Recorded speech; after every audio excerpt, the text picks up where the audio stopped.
nagugulat ako. Grabe ang sama ng loob ko.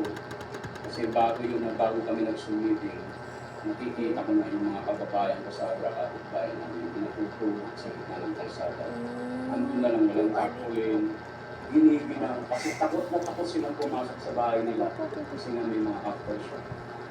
Tapos, yun pala yung sinabi ko lang na kaya mo na yung sa missing kong yung boss, hindi nagbigay ng tulong.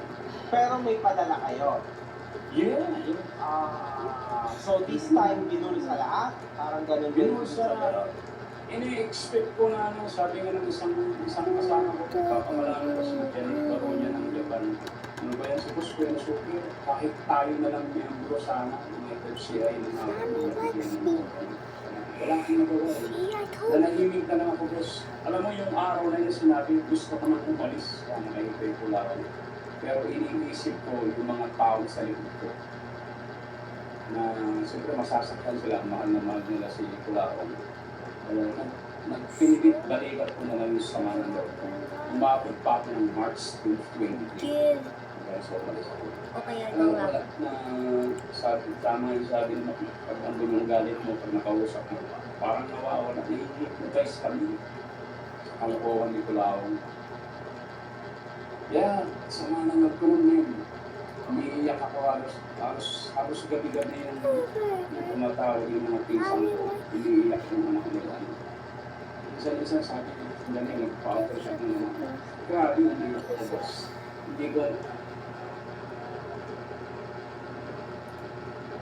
Hindi ko mapigilan yung gawa ko na nakikita ko yung mga kababayan.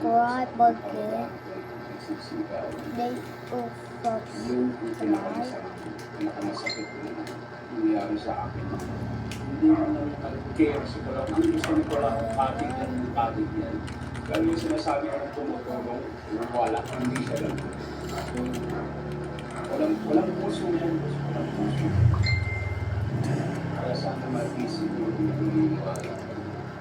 Meron pa, boss, ha? Kasi ang dami niya pang natatanggap hanggang ngayon na mga palipad hangin sa YouTube, ha? Kahit tapings lang, pero ginagawa siyang comedy, pero Mga ano na ngayon, boss, yung naniniwala sa kanya ngayon, wala na yung kasama namin dati. Wala na. Puro bago lang yan. Ngayon, abot na bobo lang. Tapos yan, ituloy ko yung kwento, umabot pa ako ng July. May mga humanitarian, nagbibigay pa kami. Ako pa yung sinigay. Ang kwento niyan, yung huling humanitarian na nagbigay kami doon sa Bintag, nangyari yan ng January 2023. Yun ang huling humanitarian namin. Ang laki rin ang nagbigay namin doon. magkano yan, Mas konti na lang kami lang. Hindi na bumaba pa ng ano yun. Hindi na bababa ng 10,000 yun. Yes, boss. At sa hard-earned money nila, maraming pinto. Naloko kayo ng ganyan, ha?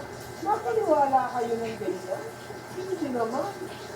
Kaya ako masama ang loob ko dyan, dahil naging pasipapan ako sa mga tao dito na nabuti. Dahil siyempre yung makakausap ko lang kung ano sinasabi sa akin ko lang, yun ang itinirelate ko sa kanila. Kaya yan ang sama ng loob ko na nagamit ako ng kulaong na minsan meron yung may mga nanay na meron tatlong nanay dito isang tatay na binibigay yung humanitarian boss na ang nangyayari. Saka na magbibigay ito pag na-pension na nila. Yung retired na sila yung pension. Sabi na, Pagkusukir, gusto ko magbigay ng 100 kasi hindi pa kumanta. Sabi ko, tayo na, ako na po bahala. Naabunuhan ko lahat ng boss. Naabunuhan ko lahat yan. Bakit? May quota ba kayo? May. Ang ano yan ni Boss ni Kulaong, kinukutahan kasi nagpapaliksaan kami ng palakihan ng humanitarian na diba sa Canada. Magbibigay ng malaki. Sa Japan, ang kapaliksaan ko yan boss na nagbibigay ng malakihan. Japan and Canada. Paano nakukuha niyo pabalik? Wala boss. Talagang naano kami dyan. Itutulong. Lalo sa Sorsogon boss, yung sa Bicol, Sorsogon Bicol. Ang laki ng may bigay namin doon. Ang lakas ng uto niyan. At sasabihin tatawagan ako ni Kulaong. Suki, ganito ang binigyan ng Canada, ganito ang binigyan ng Japan. Papayag ka ba na mas malaki yung bibigay niya yan? sa Amerika, Ilocano pa naman tayo. Ganyan ang style ko lang. Kuhang-kuha ka nun, boss. Oh, boss. At saka ito, boss, alam mo yung discover yung pamkukuha kami, kung magkano ibibigay mo na sukir, dodoblehin ko. Yun! Yes, boss. Kaya kami na mga presidente, gusto namin madoble, mas maraming matutulungan tao. Pero hindi totoo yun. Hindi totoo. Yan siguro doble. Konti lang ang naibigay ng Hong Kong. O sige, ito lang naibigay. Replayin ko na yan. Yan ang gusto. Ganyan ang gusto pirano. Ang sama ng ugali. Sinungaling. Meron pinagawa pa kami ng ano, si Jojo de Guzman gumawa ng t-shirt. Ito isang maleta, boss. Pinagawa ng t-shirt. Lahat ng membro ko. Mostly, 90% binayaran ko lahat yan. Inabunuhan ko, pero hindi ko siningil. Ang dami nyo boss, isang maleta ko. Kayaan ko lang yan. Kasi magulo na eh. Isang maleta yan, boss. Saan? Sino gagamit yan? Yung mga membro ko, may nag-order ng 4, nag-order ng 5. Inabunuhan ko lahat yan. Ngayon, wala na. Patakon mo na yan. Tatakon mo na yan. Wala. Pinanglilinis ko na ng kotse, boss. Pinanglilinis ko ng kotse, inabunuhan ko lahat yan. Pero yung mga nag-order na, no, hindi na ako nagreklamo kasi wala eh, natawa ko sila eh. Hindi nila kinuha. Nakakalungkot yan. Sabi ko, Bali, yung huling humanitarian namin, 2023, yun ang malaking humanitarian namin na kasama pa ako. February, naglalaylo sa humanitarian. Halos naikot na yung panotean, yung pinagbibigyan ng humanitarian. Ito pa, bago ang lahat. Kasi palabas na raw siya. Palabas, ito na lang, konti-konti lang yun. Yung March 2022, meron tayong malaking humanitarian.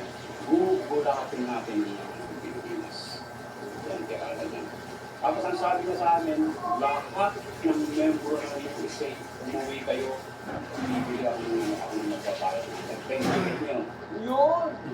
Yes. Tapos nasukir, kumanda ka, ikaw ang nag-speech. Meron akong contact sa Manila Bulletin. Ang Manila Bulletin yan, pangalan mo, mukha mong ilalagay sa front page. Ako naman, tuwan-tuwa. Nakaready na ako speech mo. Nakaready na ako mag-speech doon. Wow. Tapos, sa kayabangan ni Kulaon, boss. Bilisan mo kasi Siyempre kumangin. muna ako eh, nakausap ko yung ano, pero yung may kasama ko dito, sabi, ang dami natin press. Sabi nito si, ikaw, bakit hindi bibili sa atin, ticket sa atin, bakit hindi na lang idagdag sa'yo, manitarya ng ano? Yun! Oo, para mas malaki, biro mo, pag magpapamasahe tayo ng 2,000, sabi mo, 2,000 round trip. Yun ang sinabi ko kay boss. Kaya talaga, parang proud tayo na ikaw talaga malupit na presidente ng Amerika. Yan naman. Sa kayabangan kinamagaan, boss, miniting kami. Lahat ng FFC ay Zoom. Pumasok kami lahat. Etong sa sobrang kayabangan ni Kulaon, boss, nadulas siya. Sabi niya, "So, okay, makinig kayo lahat. Ang galing ng abogado ko," sabi niya. Ang abogado ko dyan sa Boston, Massachusetts, yung bank ko dyan, nakakapag-withdraw ako ng napakalaking pera. Nako! Oo, boss. Talagang gano'n kalaki, boss. Malaki, sobrang laki. Kaya magugulat. Kabuong mundo, magugulat ang humanitarian sa Paranaque. Hindi na molekta ko. Marami rin nagbigay. Malaki talaga. May good of million sana ibibigay namin dyan. Pero konti na lang kami nun, ha? Na-excite kasi kayo, kumbaga. Konti na lang kami natira dahil kinuha ng photon eh. Yan ang nangyayari, miniting ko sila. Sabi ko sa Vice President ng ganito sa Tubata. Sabi ko, marami na ako, narinig nyo rin. Bakit na natin ibigay na lang natin sa susunod na humanitarian? Yun ang sabi ko sa kanila kasi malaki pera yun. Hindi ganun ang ginawa namin. Susunod na sumiting, yun sinabi ko, hindi na sukir, padala mo na. Tapos naman, kaya na natin sa susunod na ano. Yun ang umpisa na galit si Kulaon. Pero pera na ninanda. Sabi mo, maaari mo lang na yung ano, wala pang 1 milyon kasi konti na nga. Hindi, ipadala mo na. Ipadala mo na. Yung pinahawak natin sa Vice President yung pera. Ang nangyari, tawag ng tawag sa Vice President, padaling araw dito. magagalit kami sa kanya. Yun ang umpisang binasa ko ito lang. Pinihiya ako dun sa kubo ang tawag namin sa Manila na binudol ko yung pera. Ah. Yes. Pero bakit ayaw mo siyang ipadala? Kasi kulang pa. Hindi, sabi ko lang, meron siya nakuha ang pera na napakalaki dito eh. Hindi niya alam, yung sinabi ng bangko dito sa Boston, Massachusetts, kagawin yung treasurer ko.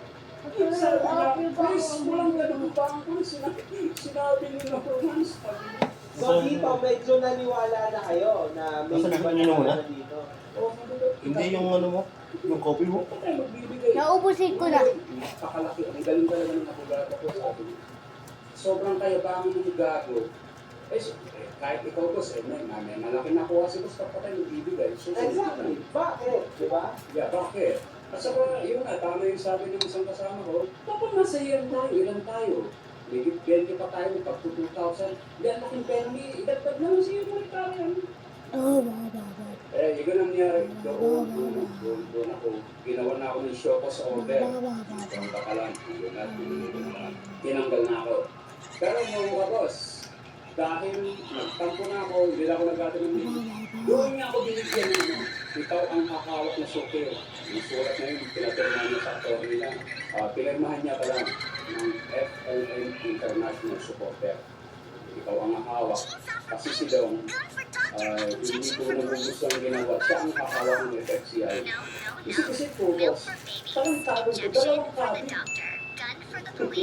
Dalawang kabi ang gagawin niya. Dare you to destroy the forest? I Talagang caught pinas. you. Minura ako ng tulahong. Anong pinagsasabi sa'yo? Injection for Sabi niya, budol lang sa sungit. Kinuha No, lang no, ako. no. Milk Budol for yan, huwag babies. kayong magtitiwala dyan. Injection for Wala the kayo, huwag doctor. nyo gagamitin yung FFM. Ginagamit lang yung pangalan ko, pero wala siyang napakita namin. Yung mga t-shirt, andito lahat, pinagpitangan din ako, binudol ko raw. Kung binudol ko, sana hindi ko binili ng t-shirt. Yeah. Ando lahat yan. Mula nun, yun ang pag-alis ko na. Ito lang hanggang ngayon. Kaya nung sinasabi, siyempre bilang ganti, napatahiya ako. Ang dami yung supporter eh. Doon ko siya minumura. Minumura ko na talaga siya. Halos araw-araw nag-vlog ako minumura ko yan. Kilala ko yan, boss. Walang pera lang sa kulangan. Wala. Hanggang ngayon, wala. Halatang-halata eh. Wala pa. Do you think yung ginawa namin na to, ewan ko lang kung nakikita ka sa amin ngayon. Pero itong ginagawa ba natin na to, do you think ay literal na nakaka-apektuhan na yung kanyang negosyo online na ginagawa? Boss, malaki na ito. Hindi kita inaangat, boss. Mira. Maraming salamat, boss. Hanggang sa... Alam mo, boss, nung lumabas ka, nag-remind sa akin yung naging presidente ng Hong Kong, Singapore, at sa Spain na pagkatawag sa akin ng pinatas sila ng Tulaon. Pinipwerte sila magbigay ng pera. Doon nag-reminisce yung mga... Wala akong naitulong, wala akong masabi sa kanila kung paano ko ipapaliwanag kay Tulaon. Well, pinipwerte sila, boss, nung lalo yung Hong Kong. Hindi naman yung republic paper sa na nagbigay ng example sa ako isang tao. Tignan mo sa ako, dodoble ko para marami ko tulungan. Kung tama naman ang sweldo nila, boss.